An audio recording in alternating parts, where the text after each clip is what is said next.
So you probably heard about Bitcoin since it's been in the news very frequently lately after the astronomical rise in its price. But what's the blockchain? So Bitcoin per se, you don't have coins. And this is not like you have coins of dollars and bills and you can exchange physically these bills with your friends. The way Bitcoin works is more akin to what you have in your account. So if you look at a bank account and you go online, you will see that you have several accounts with their balance, essentially how much money you have in there. And at no point you would actually have a hold of physical notes or physical coins. So when you pay a bill, you essentially transfer a number from one account to another. So if you pay an electricity bill, you would be transferring, say, $100 from your account to another account. And at the end of the day, all that happens is some bits flip on one account and some bits flip on the other account. So 100 is deduced from your account and plus 100 is added to the other account. And nothing else is exchanged. So there is no physical backing to any of this, and it's a pure electronic transaction. Let's say that for the moment that what you exchange are not Bitcoins, but you actually exchange the knowledge that some value has migrated from an account to another. This migration of money is called a transaction. Let's imagine that we have a closed system where we have a set of actors, let's say Alice, Bob, and Charlie. And the initial state is known. Alice has 1 Bitcoin, and Bob and Charlie do not have any Bitcoins. And now Alice decides to give half a Bitcoin to Bob and half a Bitcoin to Charlie.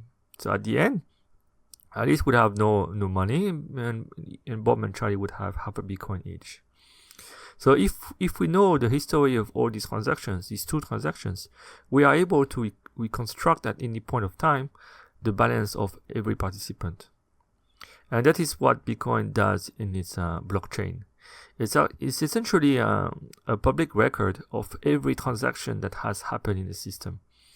And every transaction since the beginning of existence, which is marked by the first block. So it's called the Genesis. Anybody can actually create a system like that, and the strength of Bitcoin is in mining and the other aspects that we will be discussing later.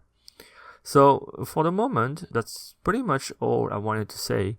The blockchain is a record of all the transactions that happen, and obviously what you also want to have in these transactions is an ordering of time. So if Alice has sent Bitcoin to B, to Bob, you need to know how much, and you need to know when. This is to know that Bob has received half a Bitcoin before Charlie, just in case there are conflicting information.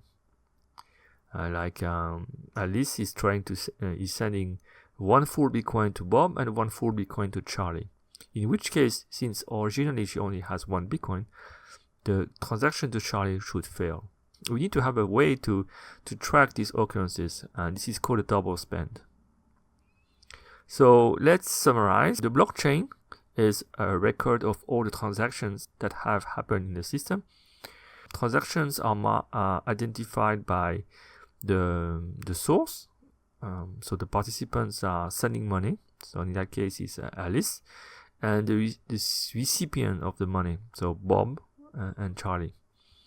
And you also need to know how much was exchanged, and you need to know when. So this marks 1 transaction, and the blockchain is a series of all these transactions. Why is it called a blockchain and not a ledger? The idea of a blockchain means 2 words, block and chain. Block because in the system, as we will see later, all these transactions are grouped together by chunks. Each of these chunks is a block, and then they are all validated at the same time. It's 1 block. Normally every 10 minutes there's a new block, and then the next block will refer to the previous one, so that 1 block, the current block, will refer to the one before, which refers to the one before, so on and so forth until the first block, the Genesis block. So this chain of blocks forms the blockchain.